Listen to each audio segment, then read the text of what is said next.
Bye. What's up, everybody? My name's Josh. And my name's Nick. And we're here to give you a reality check.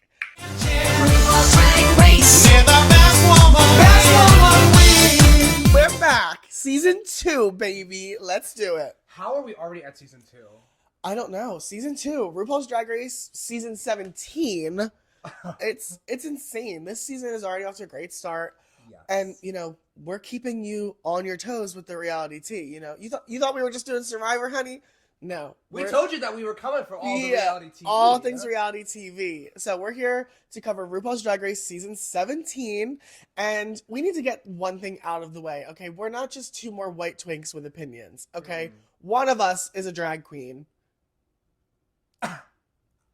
So what am I? So what did you? So what am I? You're a white twink with opinions. Oh, strange. But okay. Okay. Yes, before you click off this video because you're thinking, okay, it's just two white gays with entitlement and opinions. One of us has actually gone through the trials and tribulations of drag. If you don't know me, I'm Penny Vaca. I am a social media drag queen, social media's drag mom to be specific. So head over to my Instagram if you want to fact check me. And this is my bestie Josh. Okay, so I've trained him well. And we're ready to dive into all things drag and drag culture and get into season 17, okay? Let's get into it. Let's dive deep into this watery wetness. Oh, and that's on H2O. Yeah, the promo was giving wet, and our opinions are about to slip on in. Please don't mind my sick voice. Same here. We got a little bit of drag flu. Listen, the holidays ended, and we're just starting the new year with a little bit of a cold. Yeah, a cold. I don't think that we can do this until we're dressed to the occasion. Yeah, I know. We have our Roxy shirts, but I just feel like something's missing. No, it is. Like, should we... Get them? Yeah, let's... Oh my god. That's better. Much better. Now I feel like I'm ready to read the girls, for sure. And the library is open. Yeah. If you're a fan of all things reality TV, from Survivor to RuPaul's Drag Race, Big Brother, The Traitors, The Amazing Race, we're your new best friends. Go grab a drink, grab a cocktail, grab a snack, pop a squat on this couch, and let's spill all things reality TV. It's the tea. We're going to give you the reality tea. We're going to snatch those wigs. We're going to snatch your wigs and give you the reality tea, okay? Oh, God. Okay, we're wigged, we're ready. Let's get into all things RuPaul's Drag Race season 17. The opening of this season was like something I've never seen ever. The Squirrel Games. The Squirrel Games. Yeah. Now, have you seen Squid Games? Of course. Who hasn't seen Squid Games? Okay. The new season, if you haven't seen Squid Games. Well, that I haven't seen. I saw season 1. Okay. Don't spoil season 2. I won't. It's so good. If you haven't watched Squid Games, definitely check that out. That reference will make a lot more sense. But I thought it was funny. I love when Drag Race, tries new things.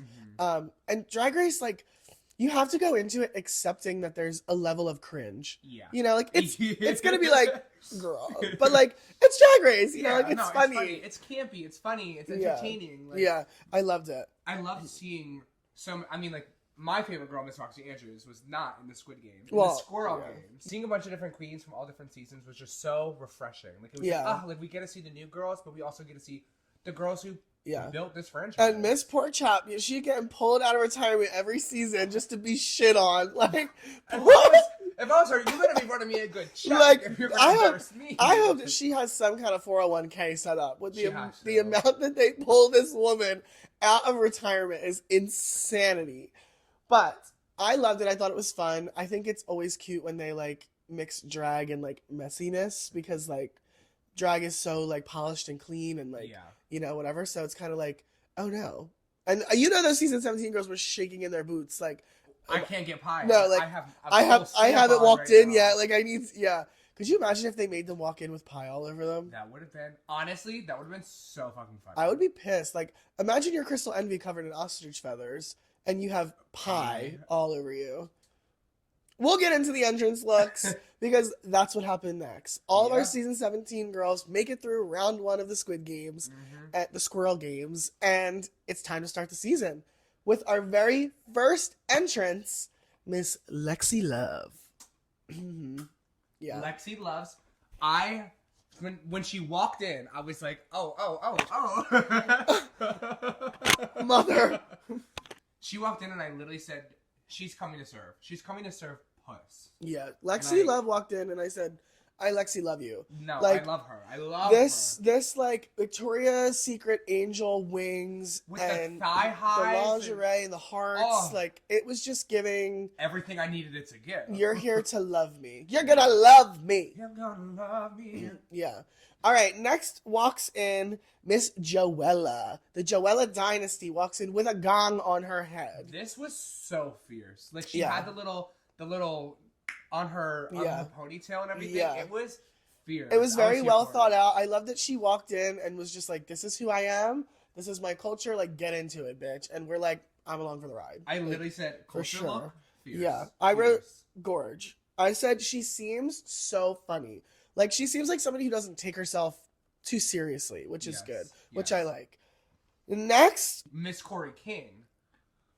Corey King is giving a sponsorship of Dunkin' because she walked out looking like the Dunkin' colors. Yeah, so I've been following Corey King for a while on Instagram, and that's kind of her signature is the Dunkin', that orange drink from Dunkin'. Yeah.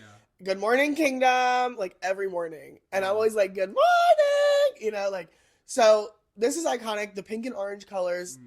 She said in her like confessional, like giving Black Barbie, and that's exactly what she was giving down. Like, she's going to be hysterical. I have such great high hopes for Corey King. She's going to be so fucking Corey is giving narrator of the season. She's giving us these side moments, these like fourth wall breaks already. Great confessionals. I'm so excited for Corey King. Like, I am so freaking excited. I put, wait, she said, I want my drag to be easy to draw. Because she's a manga artist. Like, what's it? Yeah, like, that's insane. Like, Corey is just giving drag. Like, hair, body, breast, like, body T. Like, especially because Corey is a big guy. Like, you can just tell. Giving 6 foot like, plus. Yeah, over 6 foot, big man. Yeah. So, to have those nice proportions, like, I'm very excited for the giving body. legs. The body T. Yeah. So, for sure. The next one is Lydia B. Collins. So... You're already not loving Miss Lydia. I'm not loving Miss Lydia because I don't like Halloween like that. I'm not a Tim Burton fan. Like, it's just, it's not my tea. You're not an ookie spooky kind of girl. Yeah, I'm not an ookie spooky kind of girl, and she's really much giving like I just came out of The Nightmare Before Christmas, and like I'm here for her. She's just not my cup of tea. She's just not my cup of tea. Yeah, she's definitely giving, like, the edgy girl of the season. She said she makes a lot of her stuff. She's kind of a DIY queen, which I can appreciate. I love that. And I think, like, alternative drag is super cool. It's, like you're saying, my favorite kind of drag is just, like, drag. Like, big, draggy drag. But I like where she's coming from. She has a very, like, well-rounded point of view. And I'm excited to see. I hope that she can kind of lean into it because she looked a little shy. That's what I wrote about her. Is that she seemed really shy and kind of nervous walking in. So I hope that she can kind of just, like, own her kind of weirdness. And just get out of that shell. And just, like, go be that edgy, emo-y girl. I mean, if you're going to do it exactly the way that you want to do it and do it good. And, listen, she's doing it good. And she looks good. Yeah. I liked the look. The look was cute. It was kind of, like, punky, like, ripped up a little bit. Like, I liked it. I thought she looked very cute, very put together. And she's tiny. Oh my gosh, she's so little. Small. After Lydia Butthole Collins walks in, we have Miss Arietti strut into the room. And the only thing I wrote down is that she is so cool. She's just so cool. Okay, all caps, exclamation point, exclamation point, exclamation point. This, like, maxi dress with the coat and the spikes. And the hair, and everything. Like, it was giving, like, motocross, sex doll, like, tea. She honestly is giving, like you just said, like that alternative that Lydia was giving, like she's giving alternative, but like a punk rock alternative, and I love this entrance, glasses too. I'm loving it. Yeah, the entrance is very like punk rocky, like almost like Kiss vibes. Like yes, I liked it a lot. The next one is Jewel Sparkles.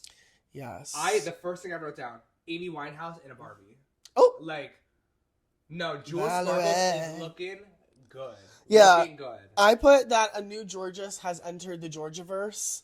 We have tall Georges, you know, like I'll put the meme up here of all of the Georgeses. I think Jules Sparkles has now entered the Georgiaverse of Georgeses. But she looks stunning. She seems like she's really young and really polished. Like she has a very clear point of view of how she wants to look. And she's 22. she's really young, but she seems like she knows herself very well. She just like, that's how I describe her drag, is very young. Like she seems polished. She referenced Ariana Grande, I think, more times than some of the other girls were even shown on camera this episode. So it's, you know, we know who she wants to be for sure. And the outfit was gorgeous. I loved her entrance look. Yeah, gorgeous. The next one is Lana Del Rey. Lana's very tall, very skinny. Yeah, Lana. Love the color. Yellow on her looks very good. I loved the yellow. There wasn't a lot of clothing, so I feel like we didn't get to see like a signature Lana look. Unless that is signature Lana. This is kind of signature Lana. Lana's another one that I followed on Instagram for a while. And Lana is very much body out, body down, like skinny supermodel tee.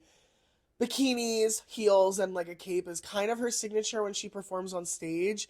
I agree with you. For the workroom entrance, there wasn't a lot there, but it's also kind of her signature. So like, I don't hate it. I like the color on Lana. I love yellow on like dark skin. I think it's so gorgeous. Like citruses on dark skin is always such a good combo. But I do wish that, you know, maybe there was some stones on it. Or, you know, I don't know, something. She looked gorgeous. Yeah, no, she looked great. She is a supermodel. She has a supermodel body, for sure. Next up, the shining star, Miss Sam Star walks in, giving you patriotic, performing for the vets tea. I see. Dun, dun, dun, dun, dun, dun. Sam Star walks in, and I thought I saw a mini Alyssa Edwards. No, literally, it was like back rolls. I was like, oh my god. We literally were like, oh my god, is that Alyssa?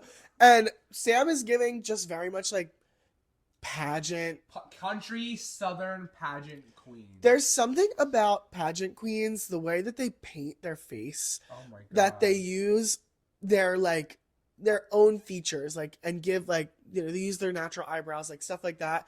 And Sam kind of has that same face, similar to Alyssa Edwards, that like pageant style makeup. Always looks very polished and put together for sure. And this look, I mean, this look was, you know, everything was down to the last star was put together. It was fun. It was a fun way to come in because she's Sam Star, you know, patriotism, America, which isn't always a fun subject for some people, but I thought it was fun. It was a campy way to like introduce your last name and brand yourself, you know. She was cute. I thought it was cute. I loved the hair too. That hair was gorgeous. Everything. Next one, who I think is going to be so fucking funny in this entire season. Anya Nerve. Oh my god. It do take some nerve to walk into the workroom in a pair of pants. You know, and 70s disco down. Gold studded white bell bottom flared jeans in the workroom. And you know what? I lived for it. She walked in and I wasn't even looking at the outfit, to be honest, because I was looking only at her face. She was just so like, she was like radiant. I literally wrote down radiant, and she just like pulled me in immediately. We didn't get a lot of screen time from her this episode, which I was upset about, but she immediately was like, I was like, oh my god, like just pulls you in. I loved it. I loved her. The look. Okay, okay. I actually lived for the pants. The pants were the studded pants. The top was kind of giving Party City. Yeah. It didn't accentuate her like. Yeah, it wasn't very flattering, and it had all the shredded fringe, and like I get it. You're going for like 70s, 80s disco. I get it. It was cute. Just like we have a lot. I'm expecting a lot from you, Miss Nerve. Yeah, for sure. I am. Oh, you can take this one. Susan Marie Toot. I have no words. The entrance look was so gorgeous. It was a perfect like caricature of a Broadway girl. Like, she understands that she is a musical theater queen, and she is just gonna like punch that stereotype in the face over and over and over again. And she's just leaning into it. And she's like unapologetically like Broadway, you know, like. But like that's the like. And I love it. Giving like She just looks classic. Like before I got into Drag Race, when I thought of drag, low key, Susie 2 is what I envisioned. I either envisioned a Susie 2 or like a Trixie Mattel. It was one or the other. Yeah, I love it. And her signature mug, it's jarring. It's a lot. It's a lot, but in a good way. Like, it's very signature, and it has a very specific reference. So I'm glad that she didn't, and I hope that she continues to, like, do it and not kind of, like, give in to, like, the beauty mugs and, like, a drag face. So I think I loved Susie this episode. We'll get into more about Susie too. We have a lot to talk about her. So we're already stans. Another season of Reality Check where we are standing somebody named Sue is insane. It's insane. The next one, Miss Hormona Lisa, handpicked by the Rupaul themselves. Snatched out of the crowd at an Atlanta book signing. Yeah. Very iconic story. I think that this moment for Hormona Lisa it's gaggy. I mean, that's only happened a very select few times. Raja? That's the only one I can think of. Raja and Hormona Lisa and Bob the drag queen. Bob the drag queen. Were some of the only queens on the show that were hand selected by Ru. And I think the other girls are kind of over it. Like, immediately Hormona Lisa walks in. They clocked her. She's like, hand selected by RuPaul Charles. And, I would be telling everybody too. I'd be letting everybody know. Yeah. And I saw that clip on TikTok when it went viral. I thought it was a joke. But then I started seeing the, like, season 17 cast predictions, and she was on every single one. And I was like, oh, they weren't She's kidding. Actually here. She wasn't kidding. Yeah. Yeah, like, get on the bus, you're going to Hollywood. I'm going to say something a little nasty, but it is what it is. You can put the blush down a little bit. Other than that, no, I think she needs some bronzer. Yeah. Miss Hormona Lisa just looked like a ghost. The outfit look was incredible. So polished, so put together. The shoulders, everything the was flowers. So nice. She said pastel princess, bubblegum queen. Yes, house down. The mug, I just feel like she's pretty. Don't get me wrong, she's a pretty queen. There's just something there for me that I don't know, like she's missing bronze it up. Contour. Yeah, I think she just needs a little bit more bronzer. Because it just looks like everything just like there's no definition. Yes, there's no definition in like her cheekbones or like her jawline or because you see her in her confessionals and she has big, gorgeous blue eyes, like nice lips, and then like it's not translating for me. I don't know. Does that mean? I don't know. It is what it is. Okay. Hopefully we get a different impression from you next week. Yeah. Next up, we got Jersey in the house. We are both Jerseyans by originality. I still live in New Jersey. We have Miss Crystal Envy. Stamped. I mean, Crystal, another queen that I have followed for a while. She lives and works in New Jersey. I haven't had the opportunity to go and see her because she's in North Jersey, which is about like 2 hours from me. Mm-hmm. So, I mean, she's always going to give you mug. She's always going to give you hair. And she's just a professional. Like, that's how I've always described and saw Crystal, as professional, for sure. Everything about the look, to the makeup, to the hair. She's just polished. She looks very... She's just amazing. Expensive. She just always looks expensive. Always looks like she is calling you poor, like... And I love it. But she's actually really sweet. She's a super sweetie. And this look is everything. That look, I don't even want to begin to know how much she paid for that. Those feathers, those are the good feathers, honey. Those are the good feathers. The only thing that I noticed was that hairline a little bit. Oh yeah, there was something going on. There was something going on with the lace there. I don't know what it was, but regardless, she was stamped. That's kind of her signature mug. I loved it. Her eyebrows, I will never get over her eyebrows. No, they're always so good. Perfect. And in her day job, Crystal is a professional makeup artist. You can tell. Like doing client makeup. So, it just translates for sure. Very much. For sure. Now, I forgot who came in next. Oh. What's her name? Acacia? Acacia. Acacia forgot. No, Acacia forgot who came in next. It's Miss Acacia Forgot. Giving you this... Country girl. Country 80s... Dolly, I liked the wig. Um, I don't know. I don't know. Like the idea was there. It was there. It was almost there. I will say Acacia out of drag. The mullets. Under this wig, I have a mullet too. I love a mullet. I love it. Acacia forgot to slide into my DMs. Acacia forgot just. I forgot about her. It just this episode just unfortunately was not Acacia's moment. No. I think that the entrance look was almost there. The mug was a little crunchy. Crunchy's crazy.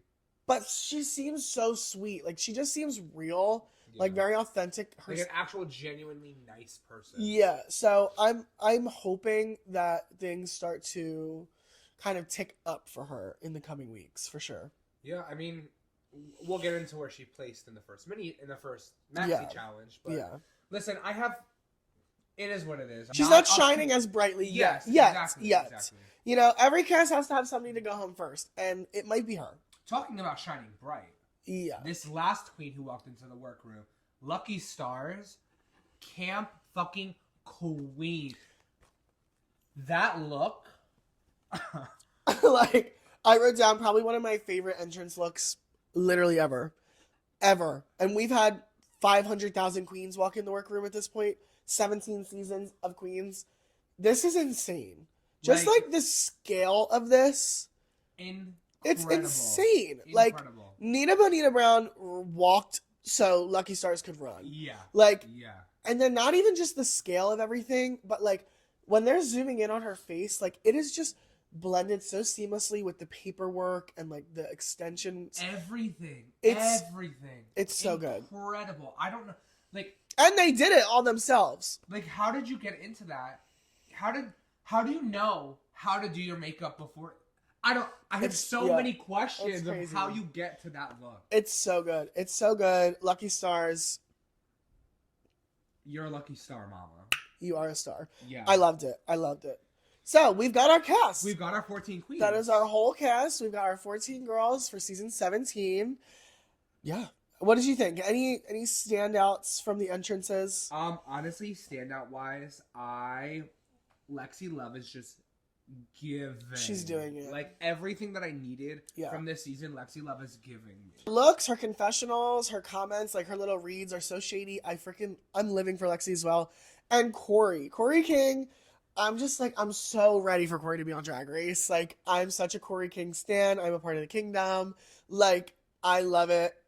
I'm just excited. One thing that I really do love about Lexi is that I feel like Lexi's the veteran of the group. Like, I feel like she's been doing drag the longest. I feel like she's been around the block. Like, she has a history. Exactly. Yeah. Miss Lexi, she's seen a thing or two. She has. Yeah, she has. I love it. So we move into the episode and we find out that Squirrel Games was actually a mini challenge that Miss Lana Jarre, with her one-legged flamingo pose, serving down. No, I'm not even gonna lie. That look, like, 'cause she had to pose like that for a few seconds. Yeah, like she was frozen. It was amazing. It was good. Amazing. So she wins our first mini challenge of the season. And if you ask Lucy LaDuca, Lana Jarre now has one win. So, you know that was shady. Lana's already on the board with one win. That was shady. That was so shady. We then transition into us knowing that we're doing our talent show. I mean, like, that's been this has kind of become the staple in the kind of like the teen era of Drag Race, which I don't hate, because I can only imagine the pressure that you feel going into a show like Drag Race right off the rip. Yeah. At least make the first challenge something that you've been preparing for. Yeah, I agree, but I also disagree. Like, there's part of me is like, throw them into the water and let them swim. Yeah, like throw them in without floaties and let's see who's got what it takes, you know? So it's also on Drag Race. The talent show for me has become just a compilation of drag queen tracks that we're lip syncing to. Yeah. How can I make a gimmick in a drag song? So it's like, is that a talent, or are you just like really an entertaining performer? Which, great, we have a lot of entertaining queens this season, but it's like, you know, am I just going to give you a song where I spell out my name? And Anetra. Yeah. 3 letters and 3 vowels. Yeah, so it's becoming a who can have the biggest gimmick in their bitch track. Yeah, I mean, that's basically like they're just trying. They're trying to gag the fuck out of the judges, and like Acacia said, you know, she sang live and played an instrument.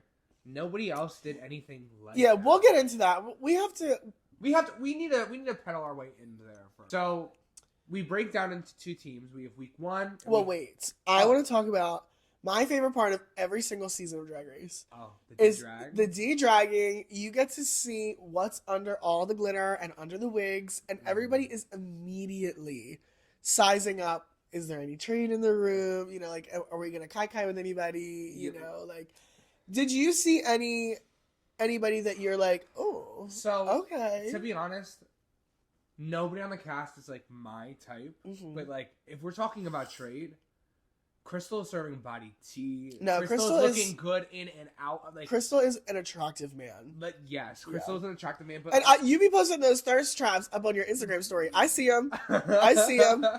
I really liked Arietti. Yeah, that like, very cute. Very cute. Very drag. cute. Like, I felt like it's. Very cute. Yeah. That way, she caught my eye, and then obviously Crystal. But yeah. Other than that, I don't think anybody really caught my eye. That I was like, there wasn't like a Cameron Michaels. Yeah. You know. Oh, stop! Like, how dare you? Stop! How dare you bring that up in front of me? Ooh. I kind of feel the same way. I mean, Acacia I thought was very handsome, and Corey King like was doing something for me. I don't know. Seems like you're Corey King. Which I found out later in the episode that, you know, dirty blonde hair and blue eyes are Corey King's type. You know, under this wig. I'm part of the kingdom. I can be your queen. We're gonna have the kingdom come on the podcast. Come on, the queendom. Okay. But yeah, I love that moment of the like seeing kind of the trolls under the glam. That is the actual first time that they're seeing. Yeah. Like, that's crazy. Yeah, it's the first time they're seeing each other out of drag, and it's, you know, getting out of drag is a very vulnerable thing. Like, there are layers upon layers of makeup, tights, bras, corsets, wigs, glue, lashes. So you look hideous. Drag is a very ugly process until it's done. Like, it is. So it's very vulnerable to have 13 other people you've never met before, and you're trying to, like, you know, shimmy out of your tights, and, you know, you're sweaty and nasty. So yeah, like, untuck, like, so it's a very bonding moment of the season. You're like, we're all just gonna strip naked and get changed. Yeah. You know, like, you can't be ashamed about it, you know. And there you have it. Like, there you go.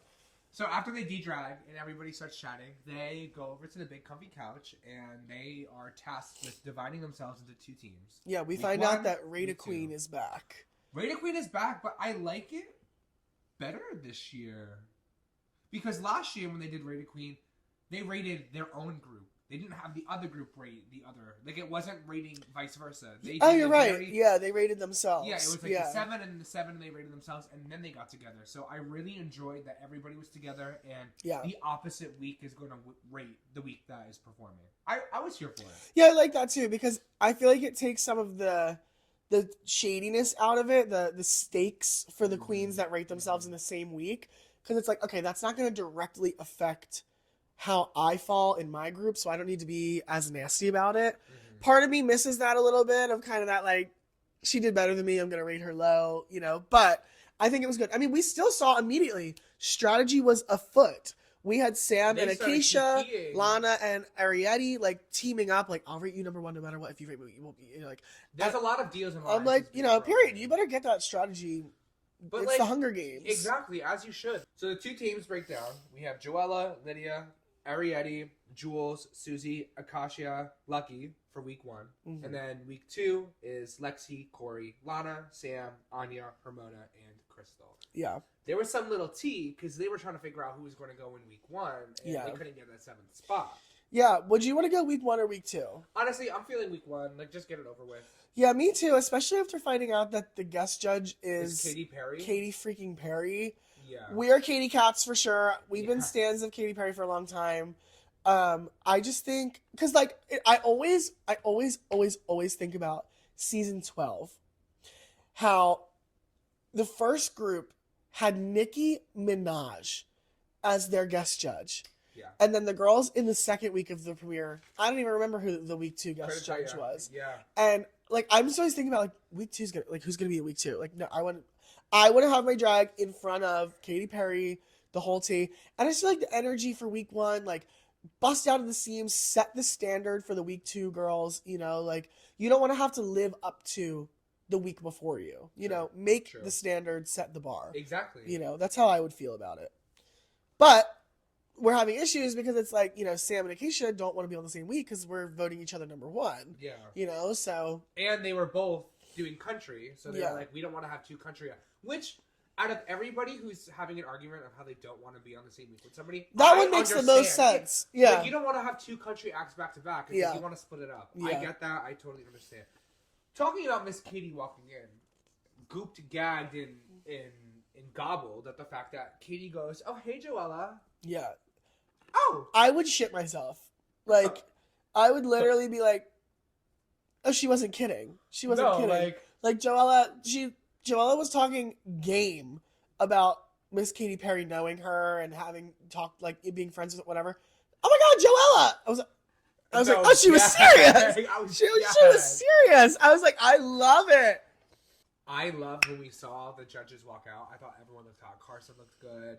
Katie looked good. Yeah. Rue looked good. Michelle obviously looks amazing. So before we get to the talent show extravaganza, I want to talk about this moment we have with Lexi Love. Before, as they're getting ready, we hear a lot of drag royalty names being thrown around. We have Plain Jane. We have Trinity. Lux Noir, Trinity. Even it wasn't mentioned. Crystal is attached to Jasmine Kennedy. So we hear Lexi Love throughout this term of drag nepo babies, and I mean, as the Drag Race franchise grows, it's only natural for Drag Race queens to have babies, have daughters, have nieces and nephews and whatever. So how do you feel about it? How do you feel about kind of this?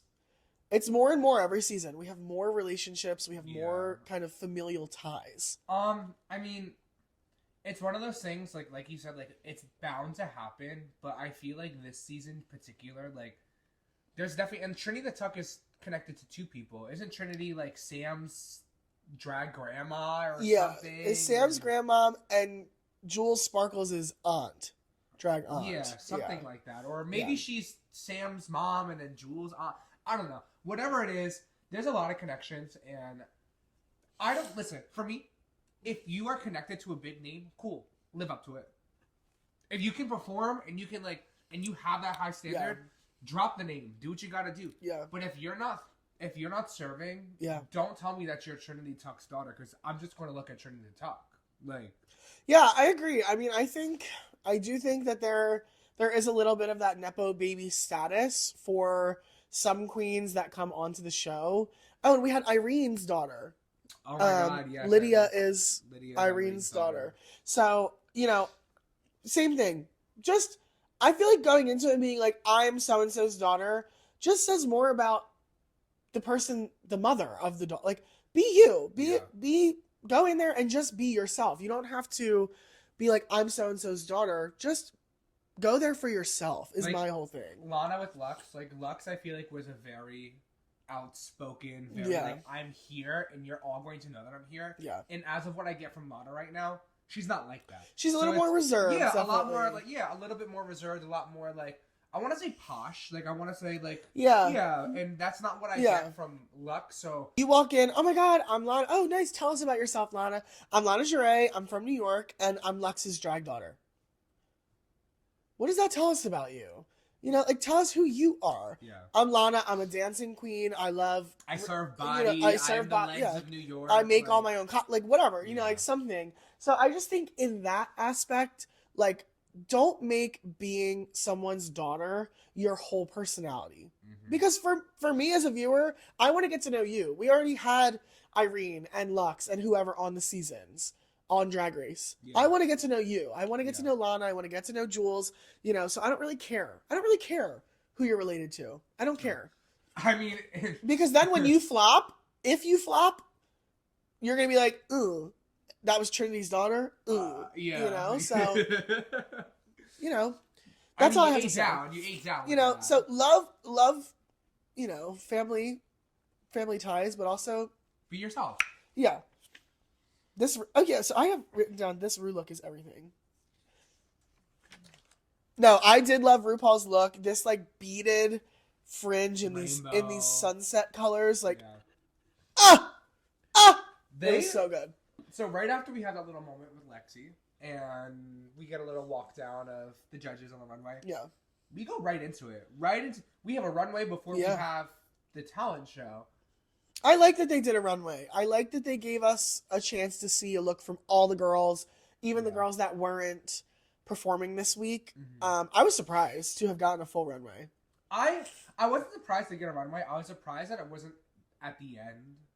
I understand why, because they needed to end with the talent show, so next week we can flow right into the talent show. Like, I get it. I just wasn't expecting like the runway to just pop up. And the runway was unmasked. It was mask for mask. Mask for mask. Yeah, reveal yourself, kind of. Be sure to head over to this week's episode of Check or Next, where we're getting into the nitty-gritty of these looks, okay? So, check that video out, and it's time for some talent shows, okay? Mm-hmm. And it's time for Drag Queens Got Talent, our talent show extravaganza. And I'm excited. The talent shows always get me hype, and I'm excited to see what the girls bring.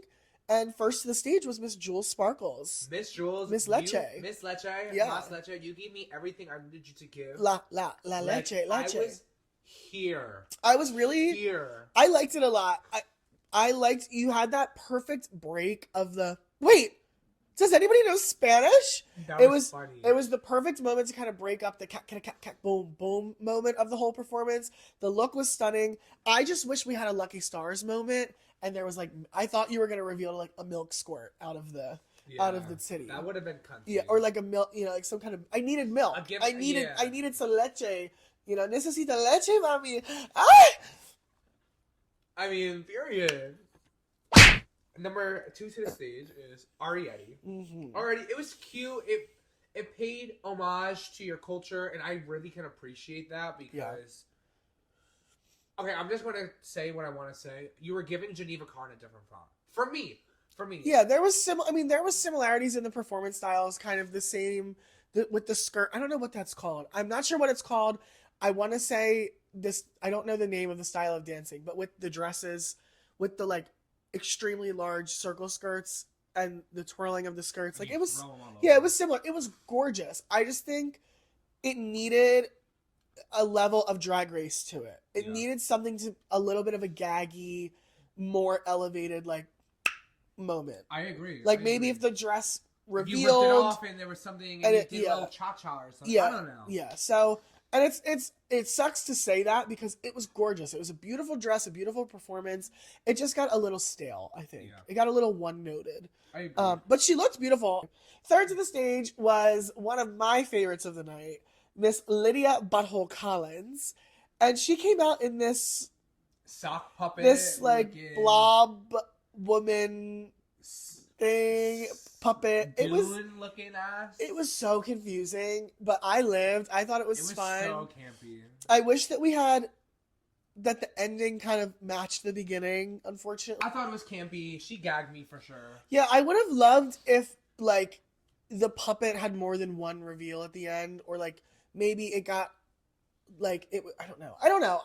I like the idea. I just wish we got a little bit more of it. A little bit more conceptualization of it. I just wanted a little bit more burlesque. Like, make the puppet do, like, a burlesque dance or something. Next to the stage, we have Lucky Stars. When life gives you lemons, honey, make lemonade. You make a full look with lemons on your titties and squirt juice out of them. I thought that the lemons on her butt were going to also squirt. Yeah, I thought we were going to get squirting out of all four of them. Yeah. Like, the boom, boom, boom. Like, I thought this was so fun. It was giving when a duck walks up to a lemonade stand and he asks the man running the stand, hey, you got any squirting titties? Yeah. Like, it was fun. It was, like, kind of an acid trip. I couldn't really hear any of the words. Couldn't tell you a single lyric from the song. But I can tell you how I felt, and I was gagged. I can tell you how it made me feel. I can tell you that I will remember that for a very long time. And although I don't know the song, you left an impression on me for sure. And honestly, that's all you got to do. And, like, I'm feeling parched. Like, I need some lemonade. Like, give me a little squirt. Like, it was cunty. It was fun. It was stupid. Like, it was drag. It was Drag Race. I loved it. Next up, we had J-O-E, don't forget the Ella, Miss Joella. So I was here, and you can clock me, but as somebody of Joella's size, I'm not expecting you to be doing backflips and jump splits. So you fed me what I needed to feed. I liked it. I don't think that it was like this next level drag performance, but like I thought it was cute. I thought it was like a cute little number. It was. I mean, look, if she was in the club, I would tip. I'd give her a $5. I'd give her $1 or $2 for sure. Like, I think the song itself. I think the last like 10 seconds of the song was my favorite. The Ella, like it was giving Nicki. Like I loved it. I thought the song was very fun. If you're gonna go on Drag Race and do a bitch track, make sure your name's in it. Yeah. JOE, don't forget the Ella. Like that's fun. That's fun. I just think it wasn't revolutionary. Yeah. I mean, it didn't.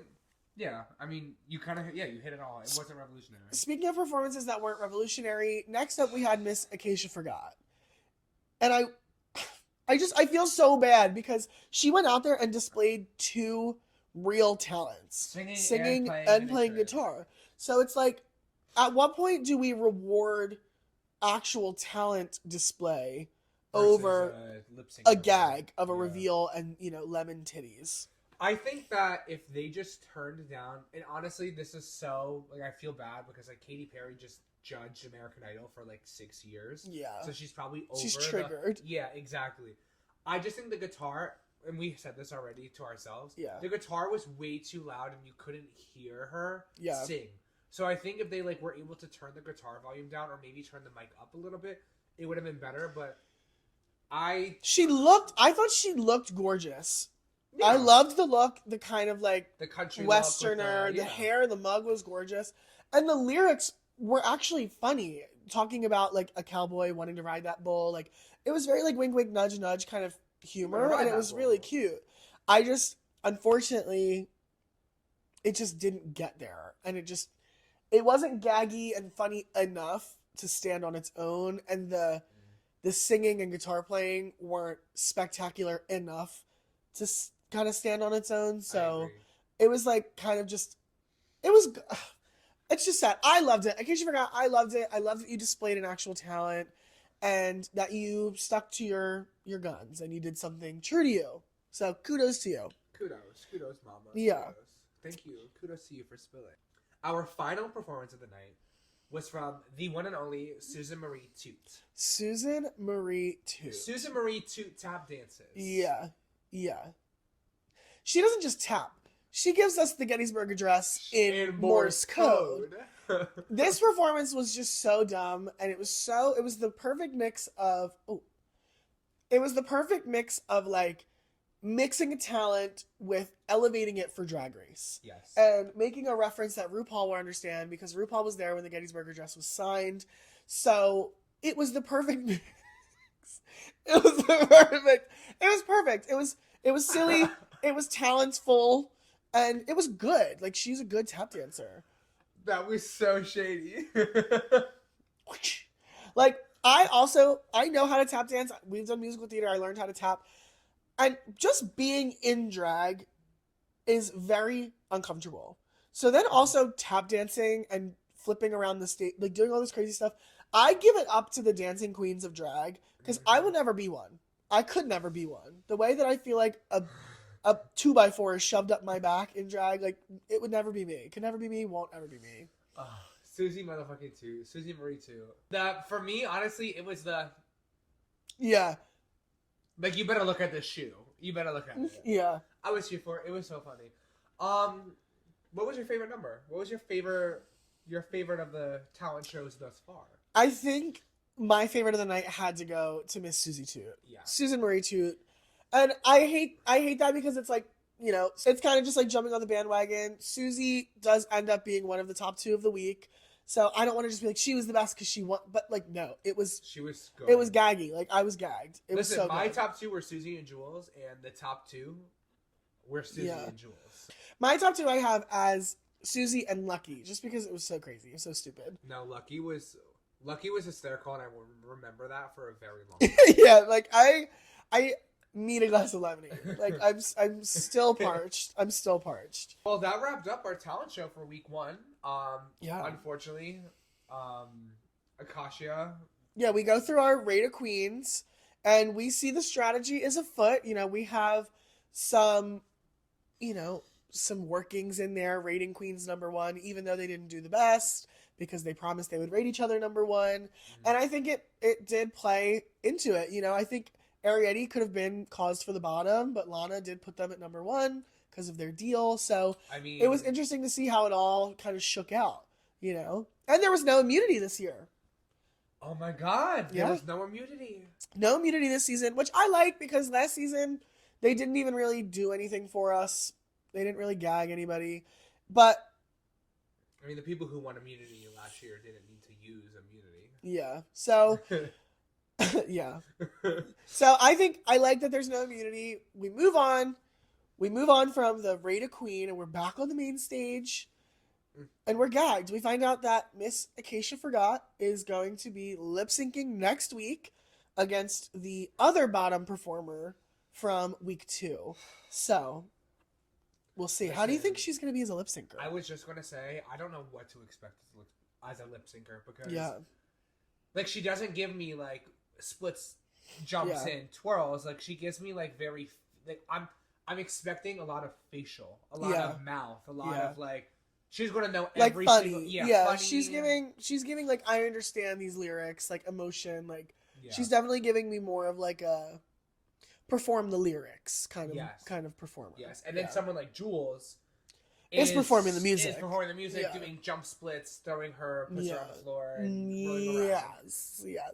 So we find out that our top 2 of the week are Jules Sparkles and Susan Marie Toot, and I think it's correct. I think it's correct. I could have switched Jules for Lucky. I think they could have gone either way. But I thought it was fair. I thought that was deserved. Yeah, I thought it was deserved as well. Yeah. And we see a lip sync to Women's World by the one and only Katy Perry.